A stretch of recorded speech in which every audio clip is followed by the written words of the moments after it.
اعوذ باللہ من الشیطان الرجیم بسم اللہ الرحمن الرحیم۔ میرے تمام ویورز بہن بھائیوں کو السلام علیکم۔ آج کی اس ویڈیو میں ہم سورہ بقرہ آیت نمبر 35 to 51 تک کا ترجمہ کریں گے۔ اور ہم نے کہہ دیا کہ اے آدم، تم اور تمہاری بیوی جنت میں رہو اور جہاں کہیں سے چاہو بافراغت کھاؤ پیو، لیکن اس درخت کے قریب بھی نہ جانا ورنہ ظالم ہو جاؤ گے۔ لیکن شیطان نے ان کو بہکا کر وہاں سے نکلوا ہی دیا اور ہم نے کہہ دیا کہ اتر جاؤ، تم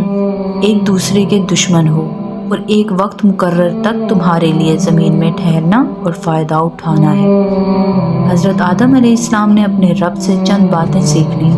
اور اللہ تعالیٰ نے ان کی توبہ قبول فرمائی۔ بے شک وہی تو توبہ قبول کرنے والا اور رحم کرنے والا ہے۔ ہم نے کہا تم سب یہاں سے چلے جاؤ جب کبھی تمہارے پاس میری ہدایت پہنچے کرنے والوں پر کوئی خوف و غم نہیں، اور جو انکار کر کے ہماری آیتوں کو جھٹلائیں وہ جہنمی ہیں اور ہمیشہ اس میں رہیں گے۔ اے بنی اسرائیل، میرے اس نعمت کو یاد کرو جو میں نے تم پر انعام کی اور میرے عہد کو پورا کرو، میں تمہارے عہد کو پورا کروں گا اور مجھ ہی سے ڈرو، اور اس کتاب پر ایمان لاؤ جو میں نے تمہاری کتابوں کی تصدیق میں نازل فرمائی، اور اس کے ساتھ تم ہی پہلے کافر نہ بنو، اور میری آیتوں کی تھوڑی تھوڑی قیمت پر نہ فروخت کرو اور صرف مجھ ہی سے ڈرو،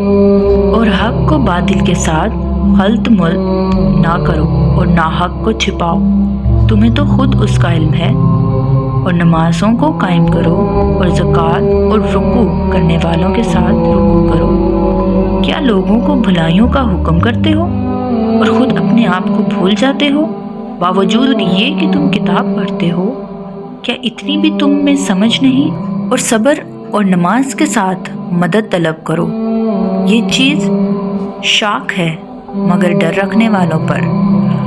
جو جانتے ہیں کہ بے شک وہ اپنے رب سے ملاقات کرنے والے اور یقیناً وہ اسی کی طرف لوٹ کر جانے والے ہیں۔ اے اولاد یعقوب، میری اس نعمت کو یاد کرو جو میں نے تم پر انعام کی اور میں نے تمہیں تمام جہانوں پر فضیلت دی۔ اس دن سے ڈرتے رہو جب کوئی کسی کو نفع نہ دے سکے گا اور نہ ہی اس کی بابت کوئی سفارش قبول ہوگی، اور نہ کوئی بدلہ اس کے عوض لیا جائے گا، اور نہ وہ مدد کیے جائیں گے۔ اور جب ہم نے تمہیں فرعونوں سے نجات دی جو تمہیں بدترین عذاب دیتے تھے، جو تمہارے لڑکوں کو مار ڈالتے تھے اور تمہاری لڑکیوں کو چھوڑ دیتے تھے، اس نجات دینے میں تمہارے رب کی بڑی مہربانی تھی۔ اور جب ہم نے تمہارے لیے دریا چیر پھاڑ دیا اور تمہیں اس سے پار کر دیا اور فرعونوں کو تمہاری نظروں کے سامنے اس میں ڈبو دیا، اور ہم نے یعنی حضرت موسیٰ علیہ السلام سے 40 راتوں کا وعدہ کیا،